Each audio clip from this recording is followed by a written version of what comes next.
കൂമ്പൻപാറയിൽ പ്രവർത്തിക്കുന്ന പൊതുശ്മശാനത്തിന് സമീപം മാലിന്യ നിക്ഷേപം നടത്താൻ ലക്ഷ്യമിട്ടിട്ടില്ലെന്ന് അടിമാലി ഗ്രാമപഞ്ചായത്ത് അധികൃതർ.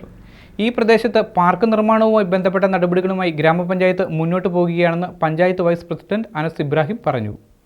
അടിമാലി ഗ്രാമപഞ്ചായത്തിന് കീഴിൽ കൂമ്പൻപാറയിൽ പ്രവർത്തിക്കുന്ന പൊതു ശ്മശാനത്തിന് സമീപം മാലിന്യം നിക്ഷേപിക്കാൻ പഞ്ചായത്ത് നീക്കം നടത്തുന്നുവെന്നാരോപിച്ച് കഴിഞ്ഞ ദിവസം BJP രംഗത്ത് എത്തിയിരുന്നു. ഇതിന് പിന്നാലെയാണ് വിഷയത്തിൽ ഗ്രാമപഞ്ചായത്ത് നിലപാട് വ്യക്തമാക്കിയിരിക്കുന്നത്. പൊതു ശ്മശാനത്തിന് സമീപം മാലിന്യ നിക്ഷേപം നടത്താൻ പഞ്ചായത്ത് ലക്ഷ്യമിട്ടിട്ടില്ലെന്ന് വൈസ് പ്രസിഡന്റ് അനസ് ഇബ്രാഹിം പറഞ്ഞു. ഗ്രാമപഞ്ചായത്ത് ക്രിമിറ്റോറിയവുമായി ബന്ധപ്പെട്ടുകൊണ്ട് അവിടെ മനോഹരമായ ഒരു പാർക്ക് സംവിധാനവും ഇൻസിനേറ്റർ മെയിൻ്റനൻസും അതുപോലെ തന്നെ അടിസ്ഥാന സൗകര്യങ്ങളാണ് ഒരുക്കുന്നത്.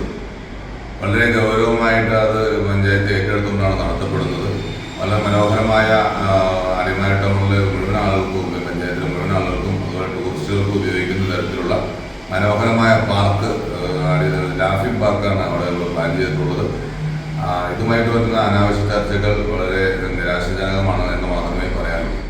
ഈ പ്രദേശത്ത് പാർക്ക് നിർമ്മാണവുമായി ബന്ധപ്പെട്ട നടപടികളുമായി ഗ്രാമപഞ്ചായത്ത് മുന്നോട്ട് പോകുകയാണ്. ശ്മശാനവുമായി ബന്ധപ്പെട്ട് നിലനിൽക്കുന്ന അറ്റകുറ്റപ്പണികൾ പൂർത്തീകരിക്കുന്നതിനും ചില വികസന പ്രവർത്തനങ്ങൾ നടത്തുന്നതിനും പഞ്ചായത്ത് ലക്ഷ്യമിട്ടിട്ടുണ്ടെന്നും അനസ് ഇബ്രാഹിം വ്യക്തമാക്കി. നമ്മൾ ശ്മശാനവുമായി ക്രിമിറ്റോറിയവുമായി ബന്ധപ്പെട്ടുകൊണ്ട് ഇൻസിനേറ്റർ മെയിൻ്റനൻസിന് ഏകദേശം 30 ലക്ഷം രൂപ ആണ് കണ്ടെത്തിയിട്ടുള്ളത്. അത് നിലവിൽ അത് കുറച്ച് അപാകതകൾ ഉണ്ടായിരുന്നു. അത് ഗൗരവമായി പരിശോധിച്ചിരുന്നു. അതുമായി ബന്ധപ്പെട്ടാണ് മെയിൻ്റനൻസ് വർക്കുകൾ അടിയന്തരമായി തീർക്കുന്നതിനുള്ള നടപടികൾ സ്വീകരിച്ചത്. 30 ലക്ഷം രൂപ ഇൻസിനേറ്റർ മെയിൻ്റനൻസിനും അടിസ്ഥാന സൗകര്യമായ കെട്ടിടം പണിയുന്നതിന് 8 ലക്ഷം രൂപയും അവിടെ പാർക്ക് നവീകരണത്തിനായി 18 ലക്ഷം രൂപയാണ് ഇപ്പോൾ വകയിരുത്തിയിട്ടുള്ളത്. ഏതാനും വർഷങ്ങൾക്ക് മുമ്പായിരുന്നു ശാന്തി കവാടം എന്ന പേരിൽ അടിമാലി ഗ്രാമപഞ്ചായത്ത് കൂമ്പൻപാറയിൽ പൊതുശ്മശാനം തുറന്നത്. അടിമാലിയിൽ നിന്ന് മാത്രമല്ല സമീപ മേഖലകളിൽ നിന്നുമുള്ള ആളുകളും സംസ്കാര ചടങ്ങുകൾക്കായി ഈ പൊതുശ്മശാനത്തെ ആശ്രയിക്കുന്നുണ്ട്.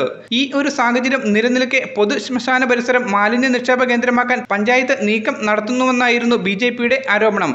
ഇതിന് പിന്നാലെയാണ് വിഷയത്തിൽ ഗ്രാമപഞ്ചായത്ത് നിലപാട് വ്യക്തമാക്കിയിട്ടുള്ളത്. News bureau, Adimali.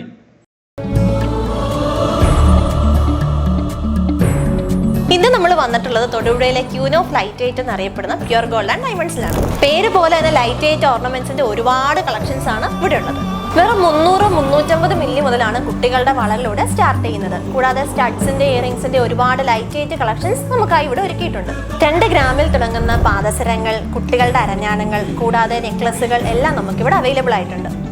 ഇവിടുത്തെ ഏറ്റവും ഹൈലൈറ്റ് ഐറ്റം 1.5 ഗ്രാം മുതൽ സ്റ്റാർട്ട് ചെയ്യുന്ന ഡെയിലി യൂസ് ചെയിൻസ് ആണ്. കൂടാതെ 2 ഗ്രാമിൽ 8 പിടി മാലകൾ നമുക്കിവിടെ അവൈലബിൾ ആയിട്ടുണ്ട്. ലേഡീസിന്റെ ബ്രേസ്ലെറ്റും വളകളും 1 ഗ്രാം മുതലാണ് ഇവിടെ സ്റ്റാർട്ട് ചെയ്യുന്നത്. കൂടാതെ ഗിഫ്റ്റ് കൊടുക്കാൻ പറ്റിയ ഒരുപാട് ഐറ്റംസ് ലൈറ്റ് വെയിറ്റിൽ നമുക്കിവിടെ അവൈലബിൾ ആയിട്ടുണ്ട്. 1 ലക്ഷം രൂപ മുതൽ തുടങ്ങുന്ന വെഡിങ് സെറ്റുകൾ, 1 പവൻ മുതൽ തുടങ്ങുന്ന ബേബി സെറ്റുകൾ, പിന്നെ 1/2 ഗ്രാം മുതൽ തുടങ്ങുന്ന വാക്സ് ഗോൾഡ് കളക്ഷൻസ്. ഇതൊന്നും കൂടാതെ സിൽവറിന്റെ ഡയമണ്ട്സിന്റെ അതിവിപുലമായ ശേഖരം.